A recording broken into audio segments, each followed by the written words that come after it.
So, in the last class I talked about associated Legendre polynomials and which are also known as spherical harmonics, and I showed how you get the differential equation, how the differential equation naturally appears when you are solving a quantum mechanical problem, and I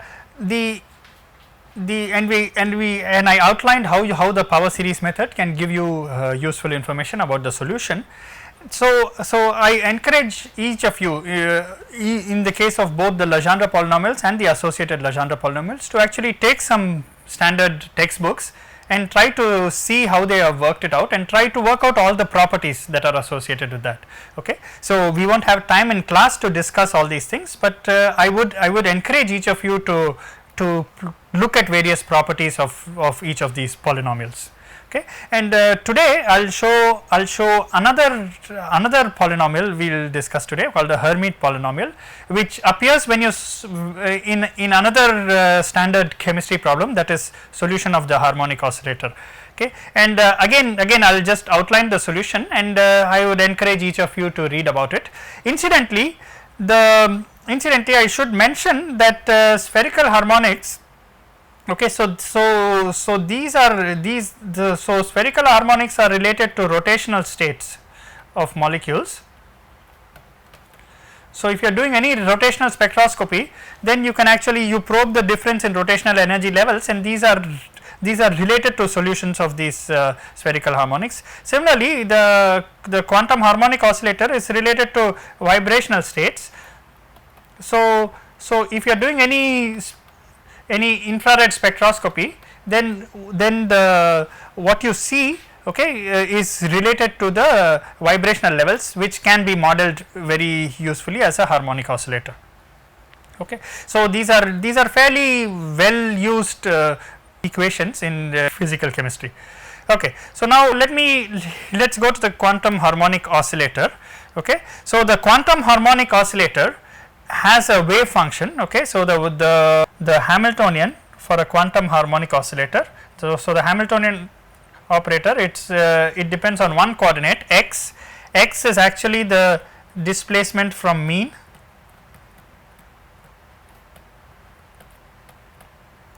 from equilibrium. Okay. So if you can think of a one dimensional harmonic oscillator as a spring mass system.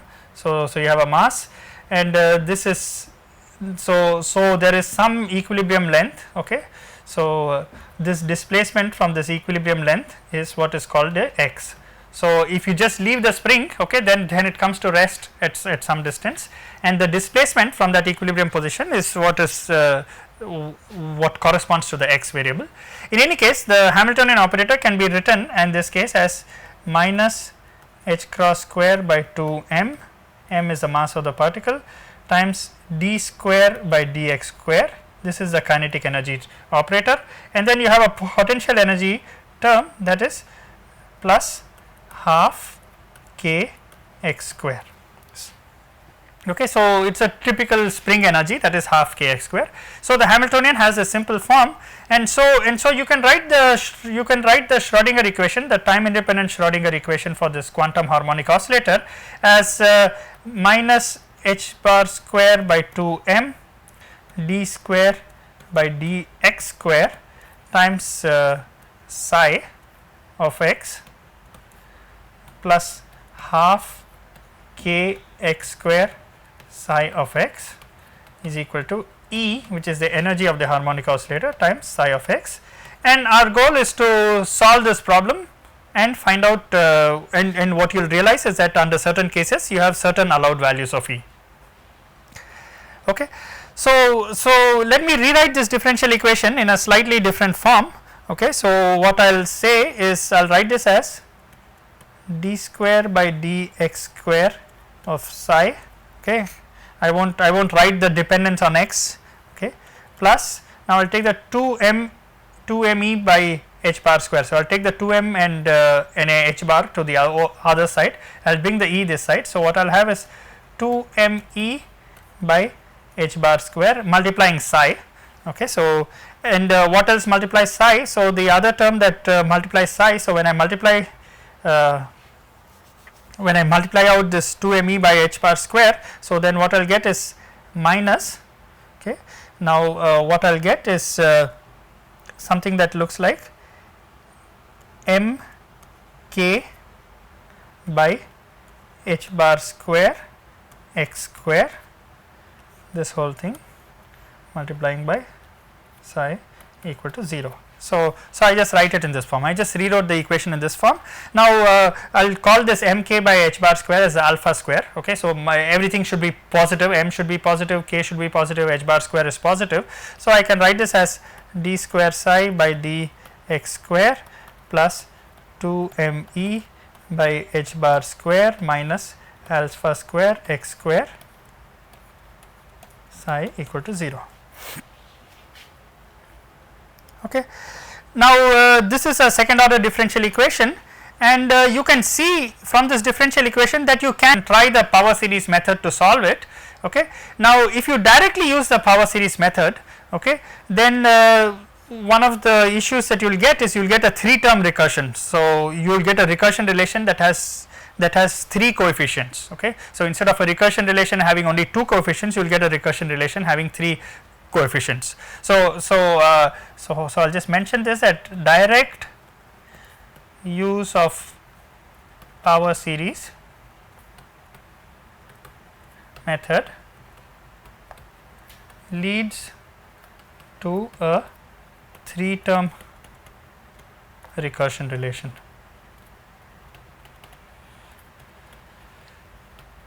And I encourage you to try this on your own. I am not going to do that, okay. But what I'll so what you do is you make a substitution. So, you make a change, okay. So, you write psi is equal to e to the minus alpha x square by 2 f of x, okay. So, psi of x is this, okay. So, what I did is I wrote the psi in this form, okay, and you can see what happens when you do e to the minus alpha x square by 2. You take 2 derivatives of this, you will get an alpha square x square, you will get 2 alpha x, and then you will get again you will get alpha x, and you will get alpha square x square, okay. So, one of the terms will be that, okay. But when you take this and you substitute in this relation, what you will get a differential equation for f, okay. So, I won't again so what you will do is you will calculate psi prime, okay. So, this will have 2 terms, it will have derivative of this. So, derivative of this is minus alpha x times e to the minus alpha x square by 2 times f, okay. Then you will have another term that looks like plus e to the minus alpha x square by 2 f prime, okay. Then again you take the derivative. If you take a derivative the second time, okay, now you will get a lot of terms. So, just from this you will get 2 terms, okay. Then this is multiplying this, so you will get another 2 to 2 4 terms plus another 2 terms, okay. So, I won't bother writing out all the terms, okay. So, but you can do this process, and then you can take your psi double prime, okay. So, you can take your psi double prime, okay. Let us write it down. So, I will get a term where I take the derivative with respect to this part. So, I will get minus alpha e to the minus alpha x square by 2 f, okay. Then I will get a term where I take the derivative with respect to this. So, I will get plus alpha square x square e to the minus alpha x square by 2 times f. Then I will get a term where I have a derivative with respect to f. So, I will get minus alpha x e to the minus alpha x square over 2 f prime, okay. And so, all these come from the first term. Now, from the second term you will get 2 terms, okay. So, the 2 terms you will get are one term that will look like which will look exactly like this. So, it will look like minus alpha x e to the minus alpha x square by 2 f prime. So, that came from the derivative of e to the minus alpha x square, and then you will get one last term that looks like plus e to the minus alpha x square over 2 f double prime, Okay, so these are the terms that you get in psi double prime. Notice that each of the term contains e to the minus alpha x square by 2. Okay, so each of these terms so when you substitute in the differential equation, every term will contain this factor of e to the minus alpha x square by 2. Even on the right hand side, your psi, other psi term, okay, that is not the derivative term. So that will also have e to the minus alpha x square by 2. So what this means is that you can cancel the factor of e to the minus alpha x square by 2, and you will get a differential equation that involves only f. Okay, and I will just write that expression. I mean, it is not very difficult to show. So I will just say f double prime minus 2 alpha x f prime plus 2 m e by h bar square minus alpha f equal to 0. Okay, this is the differential equation for f. Okay, and this is related to the Hermite polynomials. Okay, so f is closely related to the Hermite polynomials. Okay, I will just I'll just quickly go ahead and tell you what you do next. So what you'll do is you'll write so this is the differential equation that we'll solve using the power series method. So this is solved using power series method. F is equal to sum over n equal to 0 to infinity C n x raised to n. Okay, and when you do this, what you will get is you do this, you take the derivative, you take the second derivative, substitute in the power series, and you will get a recursion relation, okay, that looks like this. Okay, so when you substitute this, you have to you should I encourage each of you to go back and try all these steps. Okay, C n plus 2 equal to C n times alpha plus 2 n 2 alpha n minus 2 m e by h bar square divided by n plus 1 n plus 2. Okay, now just write it nicely, n plus 1. I also write the alpha a little nicely. So what you have is this expression. Okay, now this is a recursion relation, and now again what you will get is this relates C n plus 2 to C n. So what I will have is f can be written as C 0 times sum of even terms plus C 1 times sum of odd terms. Okay, and what you did in the case of the Legendre differential equation, you said that if one of these series has to terminate. Okay, so if one of these series has to terminate, okay, so condition for termination of series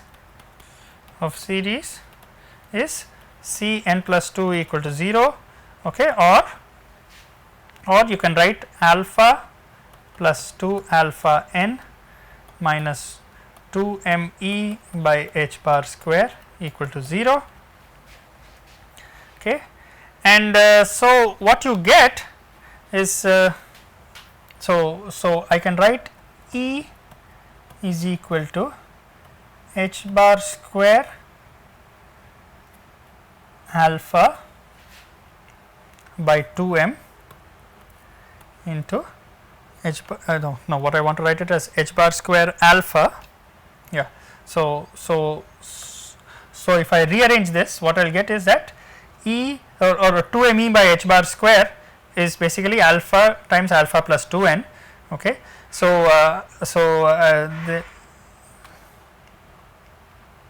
then if I divide by 2, okay, then what I will get is n plus half. Okay, so I will get it in this form. Okay, now what we said is that the series terminates at n. Okay, so series terminates at n. Okay, so this is a condition for the series to terminate at n. Okay, now alpha, remember what we said was that alpha square was equal to if you go back to where we got alpha from. Okay, so we got we said alpha square is mk by h bar square. Okay, so alpha square is mk by h bar square. So alpha square is m times k by h cross square. Okay, so yeah. Okay, so then I can write this relation in a slightly different form.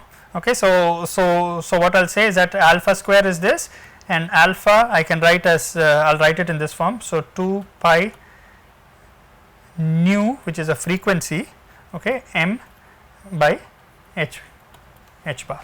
Okay, so I mean you can see this in the following way. So if I write alpha is equal to 1 over h bar square root of mk. Okay, and you can write this as this is m over h bar square root of k by m. Okay, and the square root of k by m for a simple harmonic oscillator is related to your frequency. So this is 2 pi nu. Okay, so basically I can write alpha in this form. Okay, and the reason for doing this is it will become m by h bar. Okay, so what you will get is your expression E will look like now h bar into 2 pi nu. Nu is a frequency, so nu is the frequency times n plus half. Okay, or I can write, and this is E that is terminating at n. So the energy corresponding to n, so I can write this as h bar is h by 2 pi. So I can write this as Planck's constant times nu, which is a very typical energy expression. Okay, and so E n equal to h nu n plus half. Okay, so this is the energy levels. Now n can be 0, 1, 2, etc. Okay, so this is the energy levels of a harmonic oscillator, of a simple harmonic oscillator in 1D.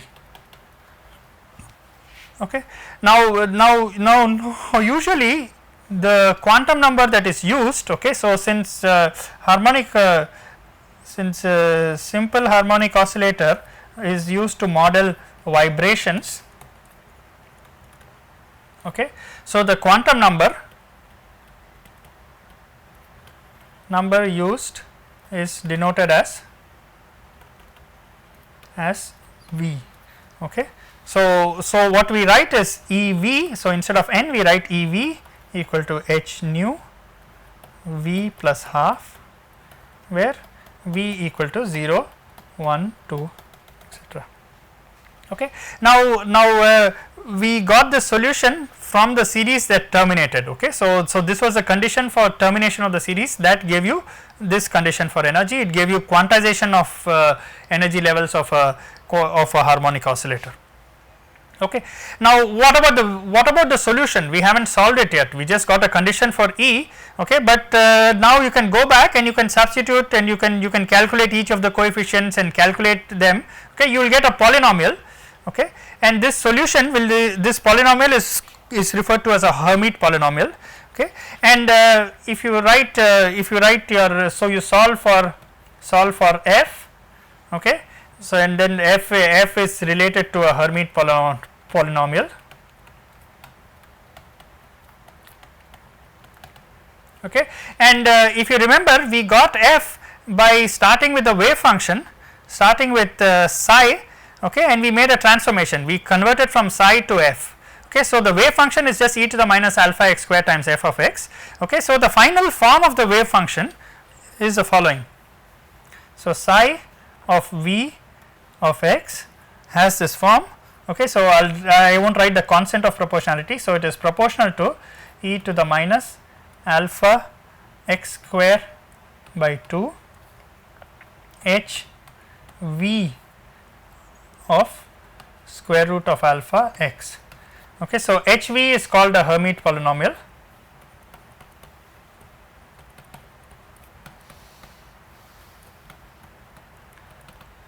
Okay, and what is the definition of the Hermite polynomial? So, if you take Hm of y, okay, this is equal to minus 1 raised to m e to the minus y square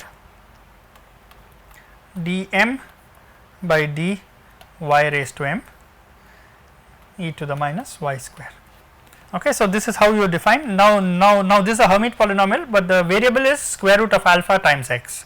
Okay, so so this is the and you can see that e to the minus alpha x square is e to the minus square root of alpha x the whole square. Okay, so it's actually exactly equal to this, what you get in the wave function. Okay, now this is the expression for the Hermite polynomials. Okay, and again just like the Legendre polynomials. Okay, so it's either odd or even. Okay, that means odd polynomial. So if m is odd, Hm of y contains only odd powers.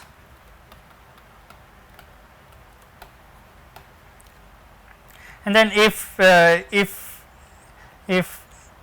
m is even, then Hm of y contains only even powers of x. Okay, so basically the Hermite polynomials will be either odd or even. Okay, they will be either odd or even functions depending on whether m is odd or even.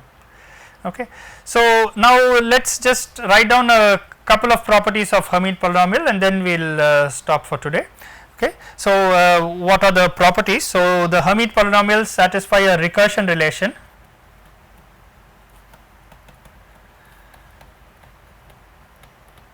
Okay, and this is a very important recursion relation in vibrational spectroscopy. This relation actually plays a very important role. So I will just write the recursion relation for Hermite polynomials: n times Hn minus 1 of x plus half times Hn plus 1 of x. Okay, now this recursion relation is actually extremely powerful. Okay, and we will see uses of that in some of the practice problems. Okay, and I expect that you should know this recursion relation. Okay, so you should remember this recursion relation. Remember again what you do is you multiply x into Hn. Okay, then you get you get a sum of two terms, one that has Hn plus 1 and one that has Hn minus 1. There are some factors that multiply each of these. Okay, now the Hermite polynomials also satisfy orthogonality.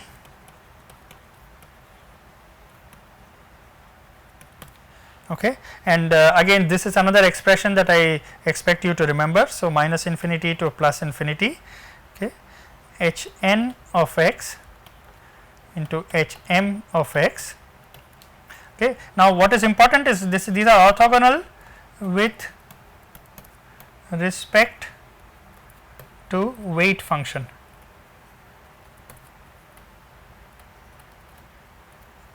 Okay, and what is the weight function? Weight function is e to the minus x square dx. So this is a property of the polynomial. So notice the range of integration is minus infinity to plus infinity. So this is some constant multiplied by delta nm. Okay, so if n is not equal to m, then it will be 0. If n is equal to m, you have a constant. Okay, that constant I will just write it. It is 2 raised to n factorial square root of pi. Okay, so this is the constant. Okay, I do not expect you to, I mean, so I mean this is a fairly simple relation, and I expect you to remember this orthogonality relation with the constants. Okay, so this is the property of these Hermite polynomials. Okay, and we will just conclude by saying that the Hermite polynomials, they satisfy this differential equation. So what is the differential equation?